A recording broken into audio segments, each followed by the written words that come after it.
السلام علیکم کلاس 4 کے بچوں، آج منڈے ہے۔ میں ہوں مس رافیہ اور میں آپ کو پڑھا رہی ہوں اسلامیات میں آج ہم سبق نمبر 2 پڑھیں گے، اللہ ہمارے ساتھ ہے۔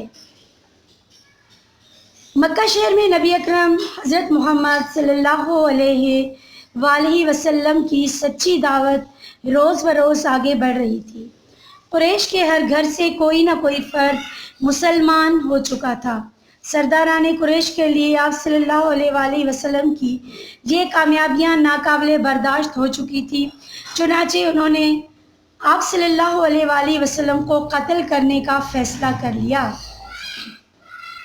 اس مقصد کے لیے ہر قبیلے سے ایک ایک نوجوان کو منتخب کیا گیا۔ ان سب سے کہا گیا کہ رات کو جب حضرت محمد صلی اللہ علیہ وآلہ وسلم اپنے گھر سے نماز کے لیے نکلیں تو سب مل کر حملہ کر دیں۔ دوسری طرف اللہ تعالیٰ نے وحی کے ذریعے سے اپنے نبی صلی اللہ علیہ وآلہ وسلم کو اس سازش کی اطلاع دے دی۔ جب قریشی نوجوانوں نے آپ کے گھر کا محاصرہ کر لیا، یعنی آپ کے گھر کے ارد گرد کھڑے ہو گئے، تو آپ صلی اللہ علیہ وآلہ وسلم نے مٹھی بھر خاک لے کر ان کی طرف پھینکی اور سورہ یاسین کی آیات تلاوت کرتے ہوئے ان کے درمیان سے بحفاظت نکل گئے۔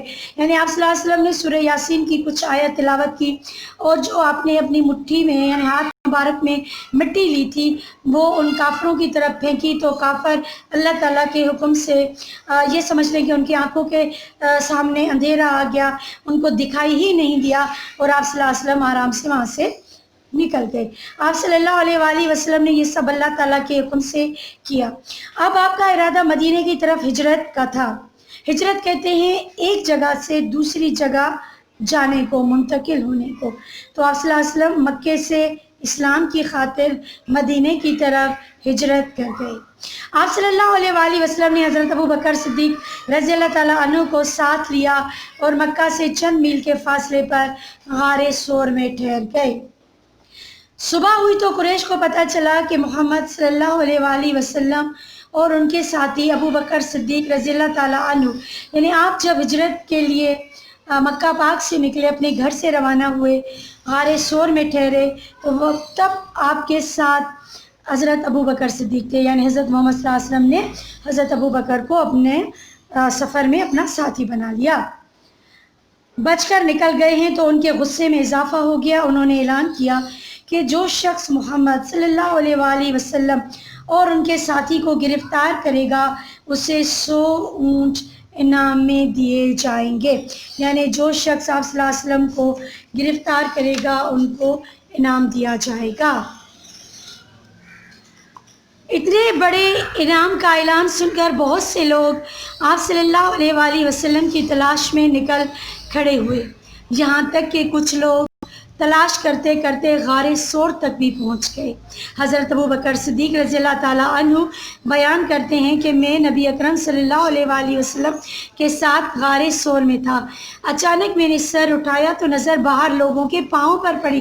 میں نے کہا، اے اللہ کے نبی، اگر میں سے کوئی نیچے دیکھ لے تو ہم نظر آ جائیں گے۔ آپ صلی اللہ علیہ وسلم نے فرمایا، یہ قرآن میں اللہ تعالیٰ نے آپ کے الفاظ نقل کیے کہ لا تحزن ان اللہ معنا، یعنی جو آپ نے الفاظ کہے وہ قرآن کی آیت بن گئی۔ لا تحزن ان اللہ معنا، غم نہ کرو، اللہ ہمارے ساتھ۔ یہ قرآن میں سورہ توبہ کی آیت نمبر 40 میں یہ الفاظ ہیں اور یہ ہمارے پیارے نبی نے حضرت ابو بکر صدیق رضی اللہ تعالیٰ عنہ سے کہا تھا، یہ الفاظ کہے تھے۔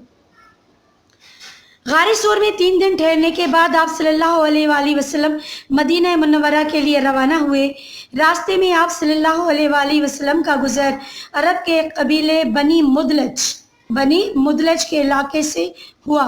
اس قبیلے کے سردار سراقہ بن مالک کو آپ کے بارے میں پتہ چل گیا تو اس کے دل میں بھی 100 اونٹوں کا انعام حاصل کرنے کی خواہش پیدا ہوئی۔